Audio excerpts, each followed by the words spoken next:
Hello, my name is Anthony. I'm a STEAM specialist here at Ozobot. We're in the Ozobot Dome at ISTE in Philadelphia. If you're out here, we'd love to do a demo with you. We're at booth number 1952. We're going over 2 ways to code with color codes and Ozoblockly, and we'll give you also a sneak preview of Ozobot Classroom and what we're doing with that. If you're not here, you can also set up a demo with us at ozo.bot as in Tom /class. And if you want to check out what we've been doing some special things here. We did a special interview with one of our Ozobot certified educators with Gina, who's another special STEAM specialist, with Stephanie, and then another one with myself, interviewing another Ozobot certified educator with Gina. So we can jump into that and take a look what that looked like. Hi, I'm Jenna with Ozobot. Thanks for joining us today. This is Stephanie, and Stephanie, can you tell us what subjects and grades you teach? Awesome. So I teach computer science to 3rd, 4th, and 5th grade gifted and talented students. Great. How long have you been using Ozobot in your classroom? This is going into my 4th year of using Ozobot in my classroom. Nice. And can you tell us what your favorite thing is about using Ozobot? I love that they are so hands-on. My students are always super engaged when I use Ozobot in my lessons. I also like that I can differentiate with them. So I can use the color code with my students that still need that. And then I can also use Ozoblockly for my students that are ready for that. So I like that I can differentiate with them. And I just love that they're so engaging. Nice. Well, I see that you brought some lesson plans with you today. Would you mind sharing some of those? I did. So I'm going to be sharing about an engineering lesson that I do with my students. So I call it Engineering Ozobot Mazes. And it is a lesson that involves engineering, and then it involves computer science and math. So it involves a lot of core subject areas. The first thing I do with my students is I give them an Ozobot planning sheet, and I give them a 10 by 10 poster square. So on the planning sheet, they're able to kind of sketch out where they want their materials to go on their maze. And some of our favorite materials that we use are cardboard strips, straws, water bottles. They like to cut those up and kind of make tunnels for the Ozobot to go through. And after they plan out their maze, they're able to start building it. So it really goes through the design thinking where they have to come up with a plan first to sketch it out, and then to actually engineer and make it. So they make their mazes. And I love that because they're able to really be super creative. So I've had some different themed ones. So they've done, I had a student do like a firehouse one. I've had a student do like a haunted house type theme. And then we get on to the programming side of it. And so the one thing that I really like is that the kids can incorporate the markers with Ozoblockly. So there's a part where you can program it to go along the black line, and then my kids will then program it by measuring in millimeters to see what the distance is that it needs to travel, and of course they also use angles to see how it needs to turn. I also love this lesson because it really allows my kids to be able to go back and debug. So when there's a problem with their code, with their program, they're able to kind of go back through their code and try to see where their error was, where their mistake was. So it's a really great way for them to kind of debug through their code. So I really like that as well. And then I also have a rubric that I've created that is a really great way for you to kind of assess your students to make sure that they were able to get to those outcomes that you wanted. So the outcomes of being able to program it successfully, to be able to go through that engineering design process. So I love that the rubric is there to kind of, so that you can assess your students and make sure that they were successful. Awesome. Can you tell us a little bit about how your students responded to these? This is actually one of their favorite activities in my classroom. They're always really excited when I pull out all the supplies to get started for this lesson and this activity. I've also had really good feedback from parents saying that they loved that their child was able to be creative and also kind of show that persistence where they've had to, kind of debug and go back and look at their program. So it really builds that persistence as well. So it's a very popular lesson. Awesome. And any advice out there for the teachers? Yes, I would say to definitely take advantage and dive into the Ozobot lesson library. There are some really great lessons in there, and I love that you can take a lesson that's in there and kind of modify it to your classroom's unique needs. So one thing that I did recently is I did a code camp last week for middle school girls, and so I pulled out the Ozobot lesson that uses Pokemon Go, but since I did girls, I changed it to where it was emoji themed, and so they had to collect the emojis in order by programming the Ozobot through Ozoblockly to go in a specific order. And so I love that you can take the lessons and modify them to your specific classroom needs. So definitely take advantage and use the lesson library. Awesome. Well, thank you so much, Stephanie, for joining us today, and everybody out there on Facebook Live, thanks for joining us. Bye. Howdy, my name is Anthony. We're here at ISTE, and I have Gina here. She's a Ozobot certified educator. Can you tell us what grade levels and what subject you teach? Sure. So I teach 10th grade English at Montour High School. It's about 15 minutes outside of Pittsburgh. Very cool. And how long have you been teaching Ozobot? I've been using these in my English classroom for 3 years. For 3 years also. And what's your favorite thing you've done with Ozobot so far? My favorite part about these Ozobots are the diversity that it gives me in my classroom. It allows me to use many different things, many different techniques. I can bring STEAM into the language arts classroom. Awesome. And I can model it and make it work for different students in my classroom. Very cool. And then I see you brought your laptop here. Could you tell me a little bit more about your lesson? I believe it's on the lesson library, is that correct? Sure, yeah, it is. So Awesome. I have, it's a 10th grade English literature classroom, and what I do, I have them start with a creative piece. So they choose between either a murder mystery or a fairy tale. This year the students chose to do a murder mystery. Overwhelmingly, it looks like. Yes, yeah, that was 76% wanted the murder mystery, and that's what they're going to use to create their storyboard and all of the writing pieces that will filter into this. So just to get them started, I have them do some brainstorming. I give them the robots and the markers and the coding, and I kind of let them explore. So I don't tell them how the Ozobots work.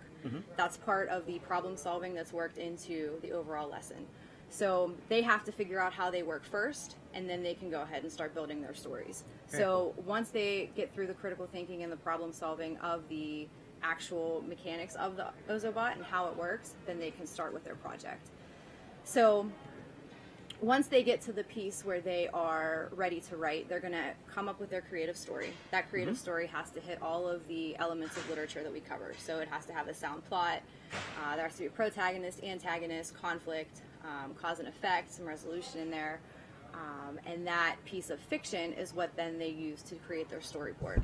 Awesome. And then how big are the groups that you're doing this So with? they work in groups of 4, Groups of 4. and they're in the same team throughout the whole project. So this project takes about 3.5 weeks to do, start to finish. Once they have their story done, they can start creating their storyboard, and that's what some of these are here. You'll see they kind of had their rough draft and then their sketch. Their storyboard has to match the setting of their story. So wherever they describe their story to take place, their board has to match that. From that point on, I bring in the Ozobots, and they have to code the Ozobot to follow the main character within their story. So as they're presenting their story and as they're sharing, that Ozobot will actually move on the board to match what they're reading and what they're sharing. So that's where the STEM piece comes into play with the coding. And what I'm able to accomplish with this are 3 different types of writing. So they have their creative writing, they do their storyboards, they have their coding, and then I bring a technical piece of writing into it where they are going to write about the process of coding.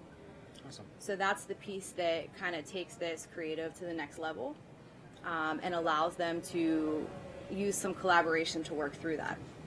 And that usually entails like talking about how the color codes work and like debugging and stuff like that? Or Yeah, so their technical piece actually replaced my old how-to informative writing piece. So instead of them telling me how to get somewhere or how to do something, they're now writing and explaining how they accomplish the coding within their storyboard. So they know that they have a start and an end point. They know that that Ozobot has to follow that main character the whole way through. And once it's finished and they present their story, then they have to tell me how they did that coding in writing. Gotcha. So once they go through and create their boards, they do work through their codes. and they had some troubleshooting on the side there to figure out where it needed to go. Looks like so much fun. Yeah, so they really do enjoy this. They like working together, but I think also they like all the different pieces. So if they're an artist, they can kind of pull their artistic ability into this. If they're more inclined with the STEM and the technology, they have that aspect of it Just too. encompasses so many different aspects. Yeah, so they actually end up teaming themselves and finding out who is the expert where, and that's kind of what makes these great at the end, because they have all these pieces together. So this is an example of one of the final presentations. They have their finished storyboard there, and they an airplane? That's an airplane, yeah, and their murder mystery went through, that was their setting. So their storyboard matched their setting, and then as they're sharing their story and they're presenting to the class, that Ozobot is following the main character through their storyboard. Awesome. Yeah, so they have a good time with this. It was interesting to watch them figure out the timing of it. So if they're reading too quickly with the coding, they kind of have to figure out. Slow down. Yeah, but what's nice about that is you're hitting all of those skills. So they're collaborating, they're using critical thinking, problem solving to figure that out. Presenting. They're doing the presentations, and really they just have to work together, because if they don't, they'll never accomplish the three pieces that are. I think you remember you were telling me before we started recording that the timing, just to start right off, they always had like, wait, I'm not ready yet. Okay, let's go. Yeah, so they practice. Just even that initial. Yeah, they would practice these before they did the presentation with the class, and they would get up there, and I think the nerves kind of got to them a little bit. So they would set the Ozobot down and start reading, and it would be, wait, no, I have to go back. No, I'm not ready. No, I'm not ready. But they finally got it down. And this one here was actually one of the most intricate ones that we had. I think there were about 27 codes on there. And that, their programming was unbelievable. They were able to follow that character through all 27 codes, and it matched their story to a T. That's awesome. I wonder how much time they had to practice for that. Like, it looks like there's every inch, 2 inches, there's another color code. Yeah, and it did. It matched the plot exactly as they went through this. And I actually had them do this again a second time, because I wanted to see if they were able to replicate that, and they did. So, That's awesome. Yeah, the time and the practice that went into this one, this was probably one of the best ones that I had. But to see them go through that code and figure out all of those pieces to make it match the story, which was cool. The last writing piece to this, as they go through, so yeah, there's the final board. So they have their creative piece, and then they have their technical writing about the how-to coding. And then the third writing piece that I pull into that is a reflection. So that reflection is theirs on the project overall. So it can be about the coding, it could be about working together, it could be about the process, anything that related to the project, they can talk about in that reflection. So within these 3.5 weeks, I'm able to hit the creative writing, all of my plot elements. We do a technical writing piece, and then we also have the reflection. And actually, even within here, they do a little bit of research too when they're trying to figure out how these work in the beginning. So even though the research isn't a formal goal within this project, they're still working on that as they go. And then lastly, what we do, once they have their presentation done, this is actually a picture of my sophomore kids at the elementary school. We're on the same campus, so we were able to go down, and my sophomores taught the third graders how to use these Ozobots. So they brought their storyboards down, and we spent 2 weeks working with them, and they actually created the same project but on a smaller scale. That's awesome. Did you reach out to the younger class, or how did that? The third grade teacher actually reached out to me. Awesome. And she saw that we were using them, and she wanted to know if it would be applicable in her classroom. Yeah. So we kind of talked about it and knew it had to be on a smaller scale. Sure. But then as we were talking, we came up with the idea to have my kids teach her kids. So it kind of added that peer-to-peer piece that that's took awesome. us out of it, which was okay. But they had a lot of fun doing this. So they brought their storyboards down to show them as a model. And then they actually put together a classroom lesson, and they taught the third graders how the Ozobots worked. So they taught them the coding process, they taught them the color coding, what you have to do with the markers, how specific you have to be, and they were able to work with them to get that accomplished. So the final project with that, the third grade class had one final story, and they did that's theirs. all one story? That's all one story. So they had theirs in pieces. They took the skill level down, obviously. Sure. Where my group before, They had a bunch of skills in one. They split them up amongst different groups down there and then kind of jigsawed them together. But what they were able to do is they were essentially able to do the same thing we did at the high school, but on their level. And then once they created their storyboards, they came up to the high school and they shared those. And this is a picture of them sharing their storyboard. And their Ozobot went all the way through all 6 storyboards as well. So That is they awesome. practiced. And then did they present with it as well? Or is it So, more- yeah, so Yep. what we did with this, once the 3rd grade came up, and they did their presentation, they were super excited about. First of all, coming to the high school campus, they were stoked about. Oh And yeah, then- if I went to an upper grade class, I'd be excited. yeah, they were super excited about it. And then once it worked, and they all shared their story, it was the best thing ever to them, which was awesome to see because my kids taught them. Yeah, I'm sure they were proud too. Yeah, they were able to follow through with the lesson, and then there was that dialogue between. So we actually had a nice discussion after with my sophomore kids as far as what they learned, and they had, you know, some of those other skills that you don't think about. Like they had to worry about patience. You know, they had to be patient with them, and you know, working through some of the little kinks that they took for granted that they already knew. But this was a nice collaborative project overall at the end. So I'm glad we were able to do that final presentation of both pieces. And it's cool to see the literature on 2 different levels. Definitely.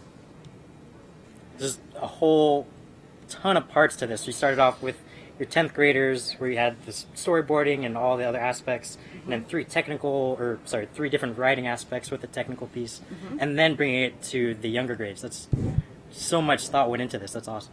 Yeah, thank you. No, it was, you know, when I wanted to incorporate them into my classroom, I had to make them relevant to what we were doing. Yeah. And writing is a big part of what we do in that literature classroom. So to me, it made sense to tie it to writing as much as I could. And one just kept leading to the next. And next thing you know, I have all 3 writing pieces in there. Yeah. And it turned out to be an awesome unit. It takes about 3.5 weeks. But the goals that I hit and the standards that I reached throughout that 3.5 weeks are well worth it. Oh, definitely. That's awesome. I appreciate you taking the time to show us this. Do you have any advice for any Ozobot educators that might be their first time getting started, or? My advice would be patient. Patient. Yeah, it's not always going to work the way you want it to work, especially if you let them dive into these and figure them out on their own. Yeah. You kind of have to give them that space without telling them what to do or how it works. So if you have the patience to kind of set them free and let them figure it out, I think you'll be happy with the products. Awesome. Great. Thanks so much for your time again. Thank you. Thanks for checking this out. See you, future me, in a little bit. Ciao. Something like that. Hey, this is Anthony back at ISTE. I hope you interviewed those 2 interviews with our Ozobot certified educators. Hope you got a general idea of how you can implement Ozobot with just some of the 2 examples of how our educators are introducing the classroom.